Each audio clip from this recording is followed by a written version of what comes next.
5 seconds. Start.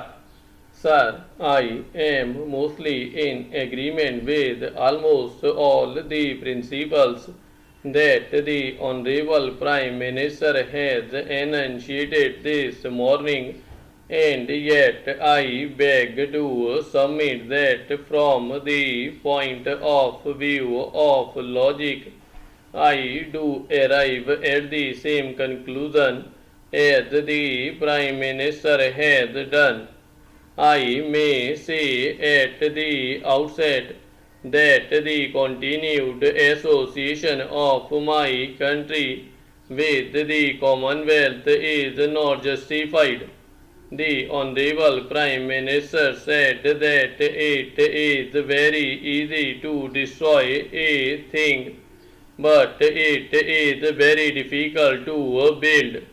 I agree that the work of an artist who creates something is difficult and it takes a long time to build a thing, but it is much easier to destroy it.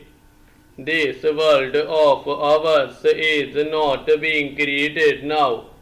It is not something new which is being just brought out.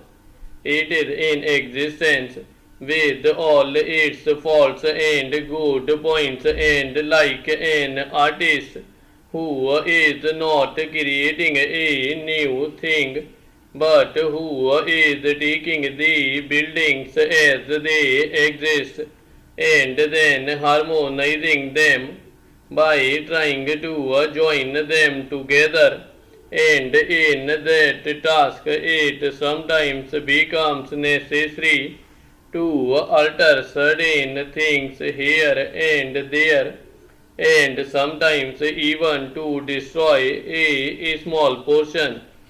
Similarly, in the small world of ours, when in the interest of a greater harmony to build a world with possibly a world government with freedom for all and with chances of development to every nation to the fullest extent, it is possible that some of the old associations may have to be served. The British Commonwealth started as a British Empire. It had a purpose in this world. Whether it was a colonial purpose or some other purpose, it came into existence with a certain set purpose, and then the world went on changing. The British Empire also went on changing. Then it was the British Commonwealth, and lastly that word British was dropped. The Honorable Prime Minister said that the United States of America has a closer relationship with the Commonwealth than even India. I support the Honorable Prime Minister's statement, and that is just the reason and just the argument in my favor.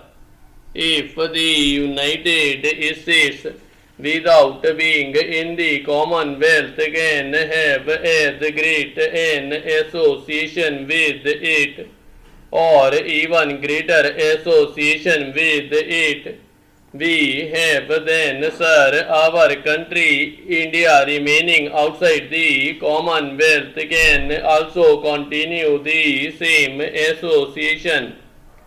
Sir, the Honorable Prime Minister was vehemently against the Sito and Baghdad Pact and all those things that he thought were against the spirit of the United Nations.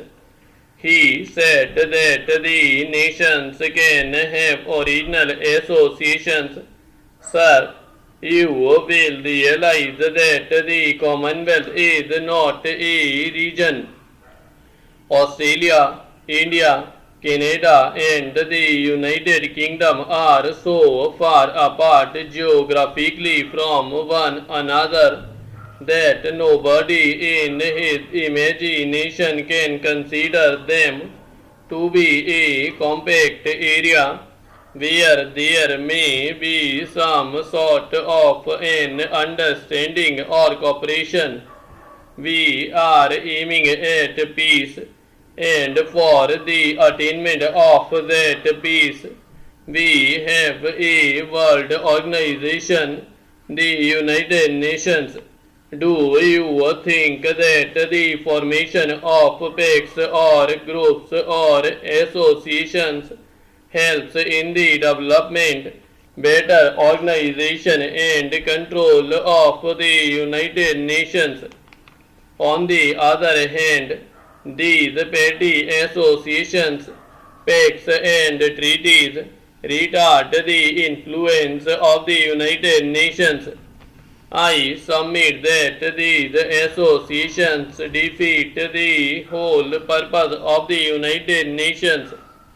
Therefore, if every nation tries a little to break down the small and narrow associations in the larger interest of developing that greater associations of United Nations, it is a step in the right direction. Sir, I come to a few mundane matters. We have our trade relations largely with the United Kingdom. If you see the structure of our import and export trade, you will find that a large part of export goes to the United Kingdom and a large part of our import comes from the United Kingdom. We are giving some sort of a preferential duty. That preferential duty creates problems for us commercially. We find that the cost of production in the United Kingdom has gone up much higher than in any other country. If it is a question of import of machinery, we find that other nations are able to offer us better terms. If it is a matter of our export trade, we find that other nations are able to offer us better prices. This link with the Commonwealth acts contrary to our interests. Our sterling balances were linked up with the sterling. Sir, you know that in 1988 the sterling was about $5. Then the sterling was devalued to $2.80. The value of the pound came down by nearly 40%. We had to devalue our currency because we had linked it up with the sterling currency.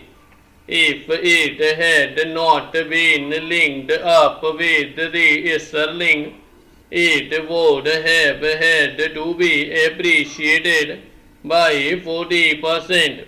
Thus, perforce, we had to rearrange our entire fiscal policy in this way.